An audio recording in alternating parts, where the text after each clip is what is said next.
सभी दोस्तों से नमस्ते। हमारे कुसुम लोकगीत चैनल पे आप लोगों का स्वागत है। सुनैना देहाती ऑफिशियल चैनल पे आप लोगों का स्वागत है। कुसुम ऑफिशियल चैनल पे आप लोगों का स्वागत है। ये गीत तीन चैनल पे पड़ा था। चैनल पे आप लोगों का स्वागत है और बहुत प्यारा गीत है विवाह के विदाई गीत। देखिए दीदी सुनाने चल रही हैं कि बेटी कैसे विदा होती है तो माता पिता के कैसे आंसू चूने लगता है। और देखिए हम तीनों सहेली आए हैं अपने सागवान के बाग में। आज बाग में वीडियो बनावे के मन कहे तो आज हम कहा आज चला जब बाग के वीडियो पीछे देखे कितना सरसों दोस्तों फुलानी प्यारा है। यहाँ के सीन बहुत अच्छा लग रहा है। गीत सुनी ही अपने वीडियो अपने जो दीदी के गीत गावे खोए तो डाल सकत ही। बहुत प्यारा बा दर्द भरी गीत।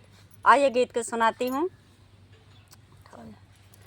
माया बोला माया वही सोनार जी गढ़ा सोनरा बाजू बंद कंगना रावर जी गढ़ा सोनरा बाजू बंद कंगना रावर जी कंगना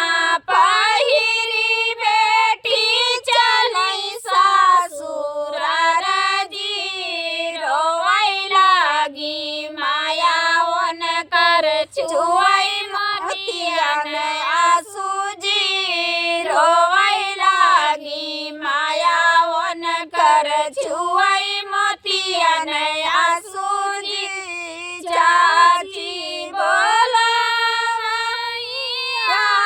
वही सोनार जी गढ़ा सोनरा बाजू बंद कंगना रावर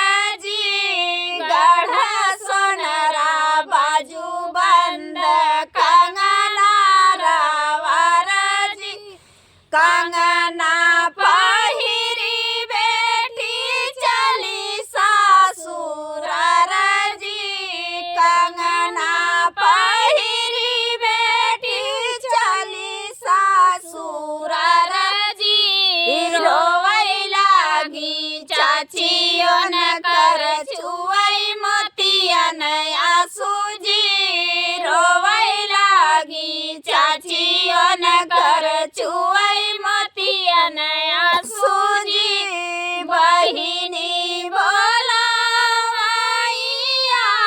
वही सोनार जी गढ़ा सोनरा बाजू बंद कंगना रावर जी गढ़ा सोनरा बाजू बंद कंगना रावर जी कहिरिया पहिरी बहिनी चली सासुरार जी कंगना पहिरी बहिनी चली सासुरार जी रोवै लागी बहिनी ओन कर छुआई मोतियन आंसू जी रोवै लागी बहिनी ओन कर छुआई मोतियन आंसू जी भौजी बोला माइया वही सोनार जी